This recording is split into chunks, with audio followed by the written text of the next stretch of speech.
I found myself trying to pursue a career that nobody understood, and I really grew up with parents who were strict. I had this mind of me being myself. It wasn't easy though. With your kind of life that you live in Italy, should be the kind of life like that everybody should live. But like with so many people, trying to be wealthy, trying to gain their future, do you feel lucky of your position? Anywhere I go, I tell people about God and how great He's been to my life. It's everybody's dream to maybe sit somewhere lonely without having anything to do. I believe everybody has this big mind of creating things for themselves. And music is also an industry, a business industry, and lots of money is involved. How do the two things match each other? Music comes to you when he feels like, so you always have to also be on the alert to utilize him when it comes, For instance, if you find excavators, stick the ground and get gold out of the ground. When you get the gold, you make good use of it. That's how I see music. I believe people don't really see music like, this is it. Let me just take advantage of this guy and climb on where I want to go to. But, people don't think like that in Ghana. But it has always been my vision for musicians in Ghana to picture that thing so that they can differentiate between the music and the business. And I know that your music has been connected also to the elections. Yeah. Because in 2016, the Kakai song was an anthem of the election. How can this happen? Music is also power. It's a powerful tool that people don't really respect. I feel so happy, seeing politicians, using my song. It wasn't only the opposition party, but it was a ruling party too, who was using another song. Both of them. Yeah, Mahama Paper and Kakai at the same time, and I was like, wow. It has never happened in Ghana though, so I feel blessed too for that. But would you ever engage into politics if anyone asked you? Well, I would if I see from the direction I'm coming from. I stand for the ghetto youth. I came from a place where, you find like hustlers, and everybody's struggling to make it in life. That is Nima, maybe one day I must stand as a politician. You're going to get mad with me. But why is Nigeria always ahead in the game with music? I won't be mad with this. I like questions like this. Nigeria is ahead of us in music. My colleagues here don't take the business serious. Nigerian artists take music business serious. And I respect them for that. I always tell people that when I see people doing stuff that I feel I can get connected to and also fish what I got to fish from it, I'll follow that trend because everybody wants to make money. When I go in the street, I can see a lot of people, vendors, selling CDs. Piracy seems to be widespread. So what is the main source of income for an artist like you? Is more the live concert, the merchandise, or the royalties?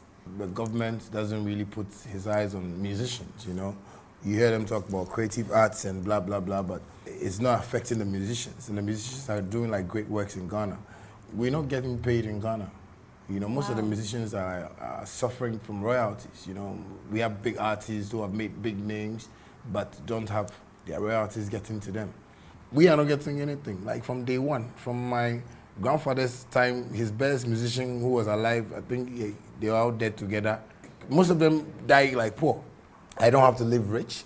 My colleagues have to live rich. Because of timidity and fear, most of them can't even come out when there is an occasion because they feel, I don't have a car, I don't have good clothes, Some of them like to borrow too, and most of them who like to borrow, they come on TV and they talk plenty. Because something that happens very frequently in African videos. The artist likes a lot to parade with gold, with weapons, with money, or with luxury car. It is like a status symbol.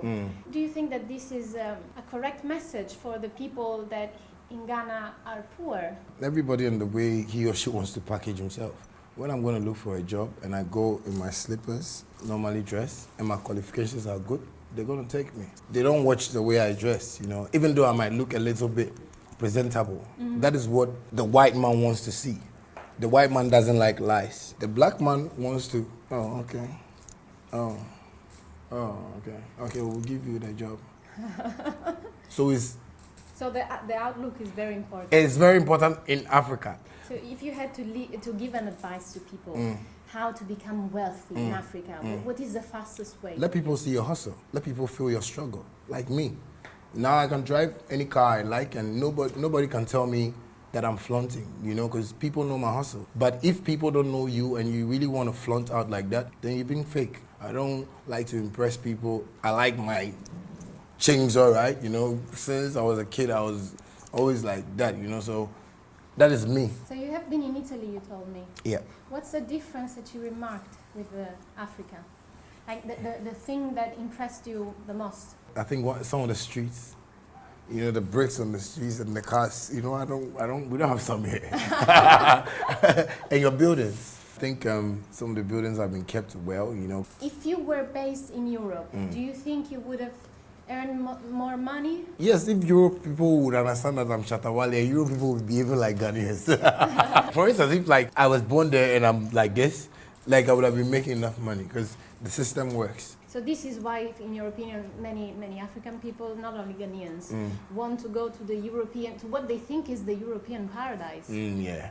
Some of them feel that is the better place for them to survive, but it's the mentality. I would want to stay in Ghana and use my brains to make money in Ghana, you know. But if you want to go to Europe, don't go cause problems. Nobody wants to come and tell the truth home, you know, so it's crazy. Wouldn't it be better to convince people, I would say, the smartest people, to stay in their homeland and struggle for their country? You would advise people, and they might think what you're saying is not real, because Kojo has been there and is building a 5-bedroom house in Ghana.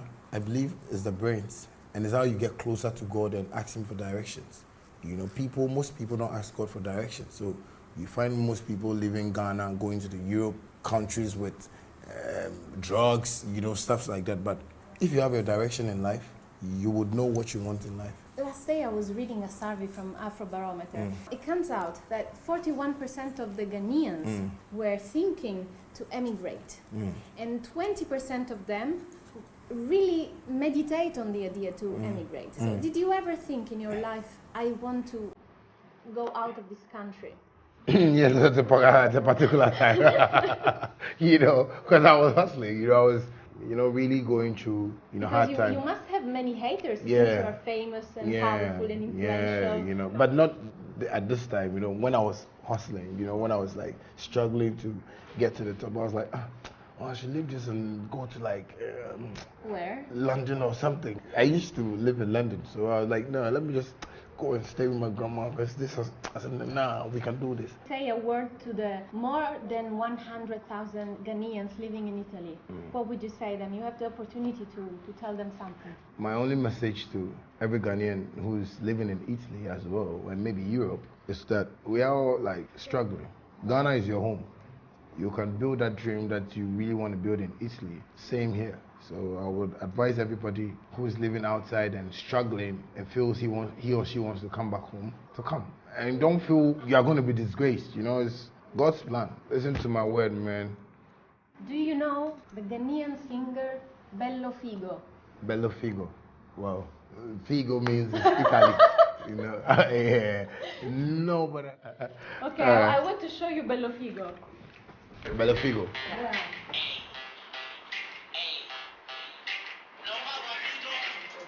I don't have my hands dirty because I'm already black. Okay. In every disgrace, there is grace. So if he felt at a point in time like, yo, people are not listening to me, what can I do for Italians to listen? If I was in Italy, I would do the same thing. In their hearts, they might feel, or in their minds, they might feel, oh, this guy, why is he? But in their hearts, when they see you, they'll go like, no, I like this guy, it's good. And that's how come you start get following. You start get like people following you. So I think it's a good strategy. I like the guy.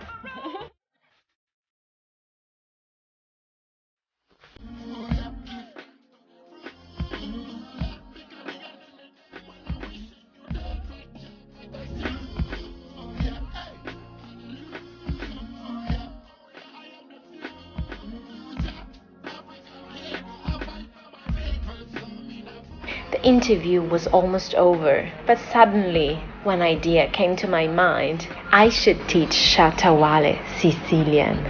Mbare. Yes. Mbare post. No, I like to watch like Il Padrino. I like that one. That's the Godfather. Yeah. Il Padrino. Sono Mamoriano. Me, I'm good, but I can say Usai Kusuki Tiane. Okay. Sono Mamoriano. Mi piace abbassa Camilanciana. Allora, mi piace abbassa Camilanciana. Yes. You have to be like with some cocoa threatening. banana. And I like it in Ghana.